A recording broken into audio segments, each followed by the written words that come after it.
No man ever made an ill figure who understood his own talents, nor a good one who mistook them. Swift. Blessed is he who has found his work. Let him ask no other blessing. Carlyle. Whatever you are by nature, keep to it. Never desert your line of talent. Be what nature intended you for, and you will succeed. Be anything else, and you will be 10,000 times worse than nothing. Sydney Smith. He who is false to present duty breaks a thread in the loom, and will find the flaw when he may have forgotten its cause. Beecher. I am glad to think I am not bound to make the world go round, but only to discover and to do, with cheerful heart, the work that God appoints. Jean Ingelow. Do that which is assigned you, says Emerson, and you cannot hope too much or dare too much. There is at this moment for you an utterance brave and grand as that of the colossal chisel of Phidias, or trowel of the Egyptians, or the pen of Moses or Dante, but different from all these. I felt that I was in the world to do something, and thought I must, said Whittier, thus giving the secret of his great power. It is the man who must enter law, literature, medicine, the ministry, or any other of the overstocked professions, who will succeed. His certain call, that is, his love for it, and his fidelity to it, are the imperious factors of his career. If a man enters a profession simply because his grandfather made a great name in it, or his mother wants him to, with no love or adaptability for it, it were far better for him to be a day laborer. In the humbler work, his intelligence may make him a leader. In the other career he might do as much harm as a boulder rolled from its place upon a railroad track, a menace to the next express. Lowell said, "It is the vain endeavor to make ourselves what we are not that has strewn history with so many broken purposes and lives left in the rough." The age has no aversion to preaching as such, said Phillips Brooks. It may not listen to your preaching. But though it may not listen to your preaching, it will wear your boots, or buy your flour, or see stars through your telescope. It has a use for every person, and it is his business to find out what that use is.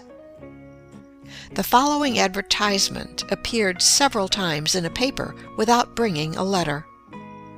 Wanted. Situation by a practical printer, who is competent to take charge of any department in a printing and publishing house. Would accept a professorship in any of the academies. Has no objection to teach ornamental painting and penmanship, geometry, trigonometry, and many other sciences. Has had some experience as a lay preacher. Would have no objection to form a small class of young ladies and gentlemen to instruct them in the higher branches. To a dentist or chiropodist he would be invaluable, or he would cheerfully accept a position as bass or tenor singer in a choir. At length there appeared this addition to the notice. P.S. Will accept an offer to saw and split wood at less than the usual rates. This secured a situation at once, and the advertisement was seen no more. Don't wait for a higher position or a larger salary. Enlarge the position you already occupy. Put originality of method into it. Fill it as it never was filled before. Be more prompt, more energetic, more thorough, more polite than your predecessor or fellow workman. Study your business, devise new modes of operation, be able to give your employer points. The art lies not in giving satisfaction merely, not in simply filling your place, but in doing better than was expected, in surprising your employer, and the reward will be a better place and a larger salary. He that hath a trade, says Franklin, hath an estate, and he that hath a calling hath a place of profit and honor. A plowman on his legs is higher than a gentleman on his knees. Follow your bent. You cannot long fight successfully against your aspirations. parents, friends, or misfortune may stifle and suppress the longings of the heart by compelling you to perform unwelcome tasks. But like a volcano, the inner fire will burst the crusts which confine it and pour forth its pent-up genius and eloquence in song, in art, or in some favorite industry. Beware of a talent which you cannot hope to practice in perfection. Nature hates all botched and half-finished work, and will pronounce her curse upon it. Your talent is your call. Your legitimate destiny speaks in your character. If you have found your place, your occupation has the consent of every faculty of your being.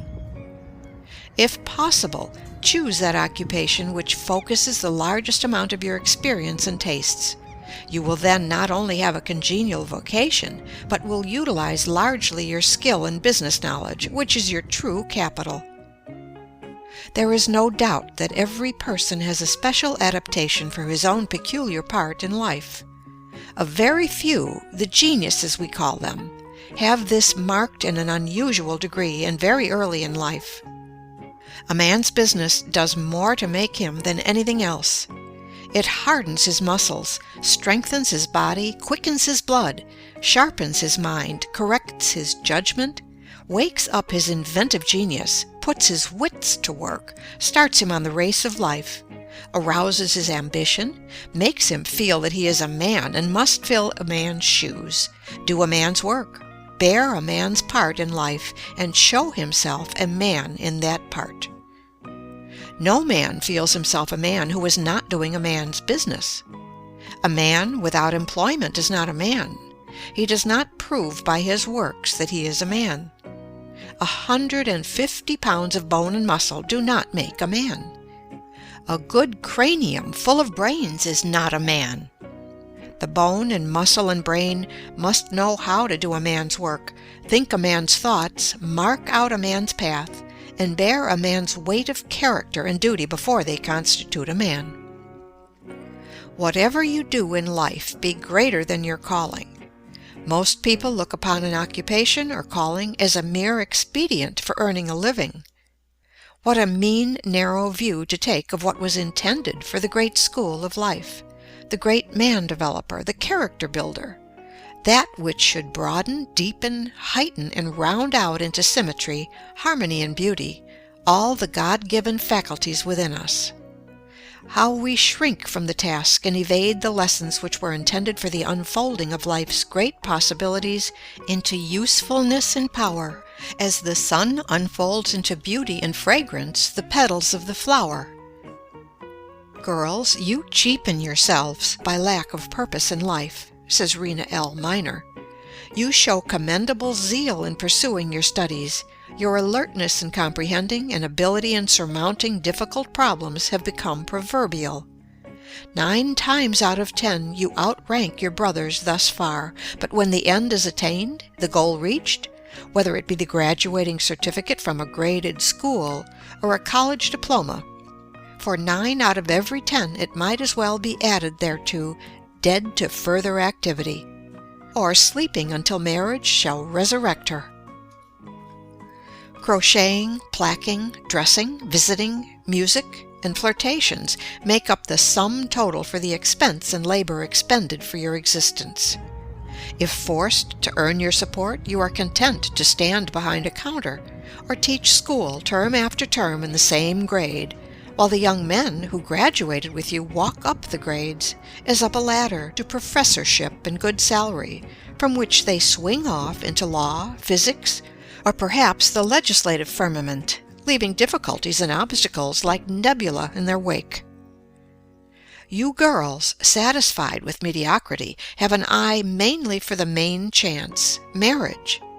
If you marry wealthy, which is marrying well according to the modern popular idea, you dress more elegantly, cultivate more fashionable society, leave your thinking for your husband and your minister to do for you, and become in the economy of life but a sentient non-entity. If you are true to the grand passion and accept with it poverty, you bake, brew, scrub, spank the children, and talk with your neighbor over the back fence for recreation. spending the years literally like the horse in a treadmill, all for the lack of a purpose. A purpose sufficiently potent to convert the latent talent into a gem of living beauty, a creative force which makes all adjuncts secondary, like planets to their central sun. Choose some one course or calling and master it in all its details.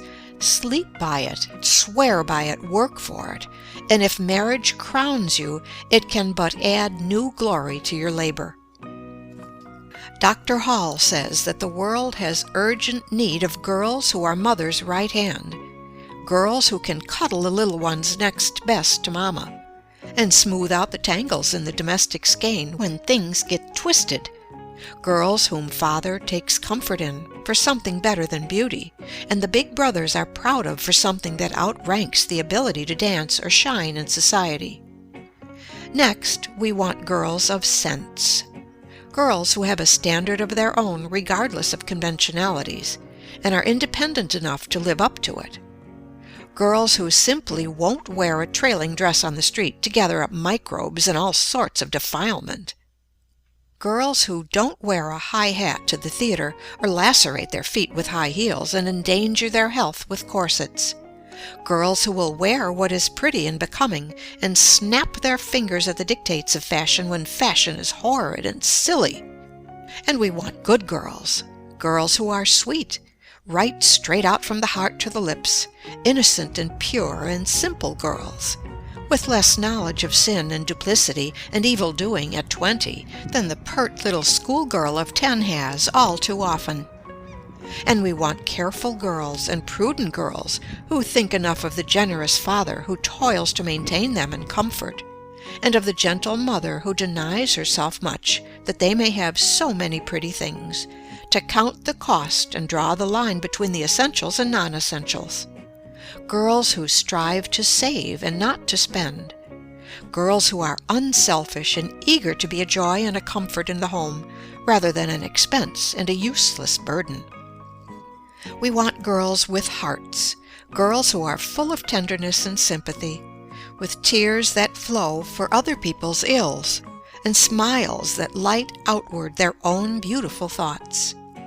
We have lots of clever girls and brilliant girls and witty girls. Give us a consignment of jolly girls, warm-hearted and impulsive girls, kind and entertaining to their own folks, and with little desire to shine in the garish world.